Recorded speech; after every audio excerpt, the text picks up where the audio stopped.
Doctor हूं, पत्नी वहां नर्स है, और अजीब जुल्म सहना पड़ता है, अपनी ही पत्नी को सिस्टर कहना पड़ता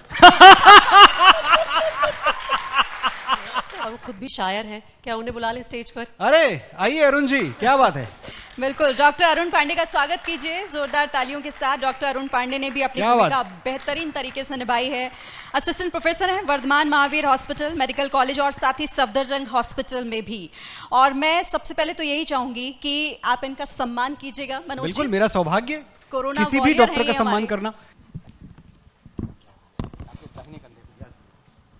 तालियां इस दोस्ती के लिए, तालियां इस जज्बे के लिए। और ये दोनों शायर हैं, थोड़ी देर में अरुण जी भी हमें अपनी शायरी सुनाएंगे।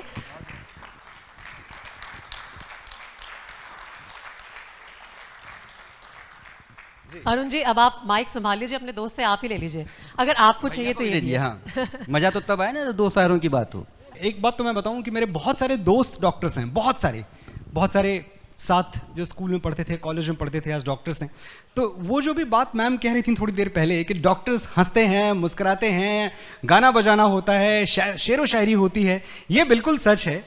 मैं अपने इतने बदमाश दोस्तों को जानता हूं कि मुझे लगता था ये कैसे डॉक्टर बनेगा। उसी कैटेगरी में मैं भी हूं भैया।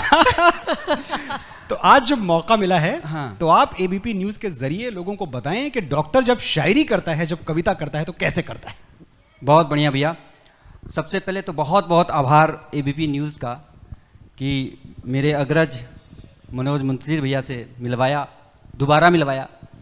और जैसे भैया ने कहा और हमारी जो सिस्टर हैं उन्होंने बताया कि सेम हॉस्पिटल से हैं, तो देखिए क्या होता है भैया जी। और मैं माफ़ी के साथ में बताना चाहूँगा कि अगर किसी, थोड़ा सा मैं गुदगुदाता हूँ फिर शायरी पे आता हूँ, कि अगर एक चिकित्सक की शादी किसी नर्स से हो जाए तो उस पर क्या बीतती होगी। बहुत बढ़िया। कि जिस हॉस्पिटल में मैं डॉक्टर हूं पत्नी वहां नर्स है। अरे बाप रे भैया, तो कांड हो गया। हाँ, बहुत बड़ा। कि जिस हॉस्पिटल में मैं डॉक्टर हूं पत्नी वहां नर्स है, और अजीब जुल्म सहना पड़ता है, अपनी ही पत्नी को सिस्टर कहना पड़ता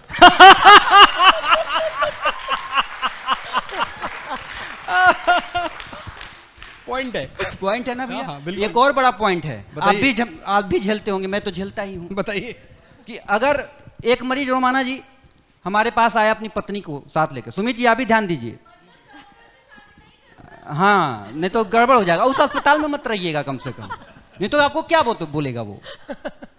सुमित जी, एक मरीज हमारे पास आ गया पत्नी को लेकर, मैंने उसको लिटाया, एक बार चेक किया, फिर मैंने उसको बोला कि भाई साहब आपको लग गई एक बहुत बड़ी बीमारी है। वो बोला डॉक्टर साहब धीरे बोलो, वो बीमारी इधर ही आ रही है। तो ये सब चीजें होती रहती है। अब ये थोड़ा सा ये तो हो गया। घर जाना है आपको? मैं, हाँ, वो एबीपी न्यूज़ की कहीं और जाने का प्रोग्राम है आपका? मनोज भैया के साथ जाएंगे। नहीं, इनको घर जाना है, ये तय नहीं किया किसके घर जाना है। तो जो भैया आपने कहा कि डॉक्टर्स, और मैं तो सर्जन हूँ जी, तो आप भी कई बार पूछे मुझसे, कई मंचों पे भी ये पूछा जाता है कि सर्जन होके आप कविता कैसे कर लेते हैं, संवेदना कैसे आती है। तो मैं बोल दूं कि डॉक्टर का प्रोफेशन ये संवेदना का। वाह, क्या बात है।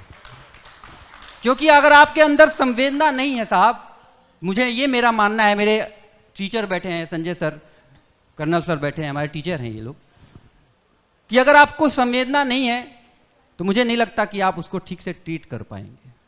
और जिंदगी तब और ज्यादा फिसलन भरी नजर आती है जब आपका कोई भाई, कोई आपका भतीजा आपके सामने पड़ा हो और आप उसके लिए कुछ न कर पाए जी। ये कोरोना ने हमें सिखाया। आप ही के जुबान में बोल देता हूं कि भाग्य बदल जाते हैं अगर इरादे मजबूत हों, भाग्य बदल जाते हैं अगर इरादे मजबूत हों, नहीं तो पूरा जीवन किस्मत पे रोना होता है। क्या बात है, बहुत शानदार। अच्छा मनोज जी, क्योंकि हम शेरो शायरी और यहाँ पर संवेदनशीलता की बात कर रहे हैं, एक और शायर हमारे साथ यहाँ पर मौजूद हैं। मैं डॉक्टर आशीष जैन को चाहूंगी कि प्लीज वो स्टेज पर आए। बहुत बढ़िया सर, एक बार प्लीज सर आइए। हो गया सर। आशीष जी, मुशायरा हो जाएगा। और ये जो आपने समा बांधा है ना डॉक्टर अरुण पांडे ने, कि खट्टा मीठा समा, कोरोना काल में भी ऐसा ही कुछ देखा है। मीठे पल वो थे जब हम बहुत मुश्किल कोई जंग जीतकर बाहर निकले थे, और खटास तो सबकी जिंदगी में आई गई थी किसी न किसी लेवल पे। तो आप मेरा माइक ले लीजिए और आप भी ज्वाइन कर लीजिए। अब कुछ सुनाई दें। Thank you very much. और आज ये मेरे लिए दूसरी खुशी है, मैं आज साक्षात मनोज मुंतशिर के साथ में खड़ा हुआ हूँ। सर तो आप कुछ सुना दें, आप सब इंतजार कर रहे हैं आपके लिए। बिल्कुल। मुझे इसका सहारा लेना पड़ेगा। ले लीजिए, कोई बात नहीं। मुझे लेना ही पड़ेगा किसी दरिया का सहारा। मुझे लेना ही पड़ेगा किसी दरिया का सहारा। मैं एक तिनका हूँ, तन्हा तो बह नहीं सकता। क्या बात, क्या बात, क्या बात, तो क्या आप ले ले बात, सहारा। बहुत अच्छे, क्या बात। बहुत अच्छे। जी सर, इरशाद। अगर सूरज को दिया दिखाना अगर किसी से बोलते हैं तो आज उसका साक्षात उदाहरण यहाँ पर है। मैं मनोज जी के सामने बोल रहा सर, हूँ। humbled। ये बहुत बड़ी खुशी की बात है। और एक छोटी सी कविता है, मैं आ रहा हूँ। मैं आ रहा हूँ जी। सोचती है दुनिया कि मैं कौन हूँ, सोचती है दुनिया कि मैं कौन हूँ, देखती है कहाँ जा रहा हूँ, वाह, जिसकी चाहत लिए जी रहा हूँ, उसे पाने को मरे जा रहा हूँ। क्या बात है, वाह। क्या बात। धरती को काटा पत्थर को तोड़ा, धरती को काटा पत्थर को तोड़ा, चट्टान मिली तो रास्ते को मोड़ा। वाह। तेरी चाह में वादियों को छोड़कर मैं झरने सा कल कल बहे जा रहा हूँ। क्या क्या बात है, जिसकी वाह। चाहत लिए जी रहा हूँ, उसे पाने को मरे जा रहा हूँ। वाह क्या वाह बात, वाह। वाह। शाम हो चली है रात ढलने को है, शाम हो चली है रात ढलने को है, पर अंधेरे से कब हौसले डरेंगे। क्या बात। वाह, अंधेरे से शाम कब हो हौसले। चली है रात ढलने को है, पर अंधेरे से कब हौसले डरेंगे। और अब ये कोरोना की थर्ड वेव के लिए ये दो पंक्तियां हैं। शाम हो चली है रात ढलने को है, पर अंधेरे से कब हौसले डरेंगे। कह दो मंजिल से ठहरे वहीं पर, मैं चल रहा हूँ, मैं आ रहा हूँ। क्या बात, जिसकी क्या चाहत बात, लिए क्या जी बात, रहा क्या हूँ, बात। उसे ही पाने को मरे भैया, जा रहा हूँ। देखिए आपने रूमानियत के साथ हिम्मत को जिस तरह जोड़ा है डॉक्टर साहब, इसकी तारीफ होनी चाहिए। आमतौर पे जब हम इश्किया शायरी करते हैं तो सिर्फ इश्किया शायरी करते हैं।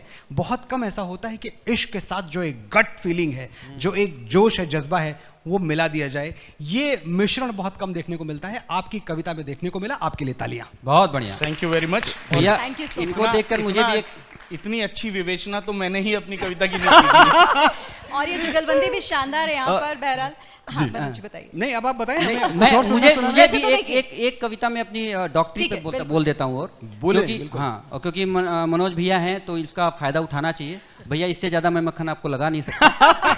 इतना काफी है आज के कि लिए।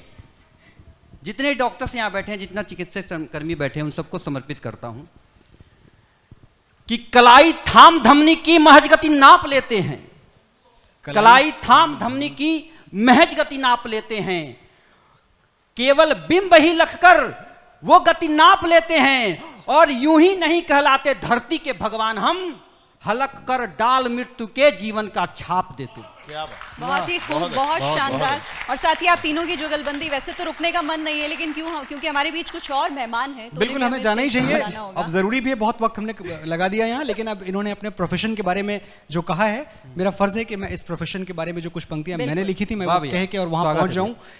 हमेशा हमारे यहाँ हमने फिल्मों में एक सीन देखा है कि यार अब इनको दवा का सहारा नहीं है, दुआ का ही सहारा है। शायद एक ऐसा वक्त आया 2019 से अब तक जब दुआ का सहारा भी बेकार हो गया। एक ही चीज बच गई कि अब आखिर में कुछ काम कर सकता है तो कोई दवा, कोई चिकित्सा ही काम कर सकती है। तो मजबूर हुई जब दिल की दुआ, तो हमने दवा से काम लिया। आपकी तरफ से बोल रहा हूं मैं, बात आप तक पहुंचे तो तालियां मुझ तक पहुंचाइए। कि मजबूर हुई जब दिल की दुआ, तो हमने दवा से काम लिया, वो नब्ज नहीं फिर थमने दी जिस नब्ज को हमने थाम लिया। वाह वाह वाह वाह वाह वाह वाह। बहुत शानदार भैया, वो पूरी कंप्लीट कर दो, तेरी मिट्टी में वाला। वो नब्ज नहीं फिर थमने दी जिस नब्ज को हमने थाम लिया। बीमार है जो किस धर्म का है, हमसे न कभी ये भेद हुआ। सरहद पे जो वर्दी खाकी थी, अब उसका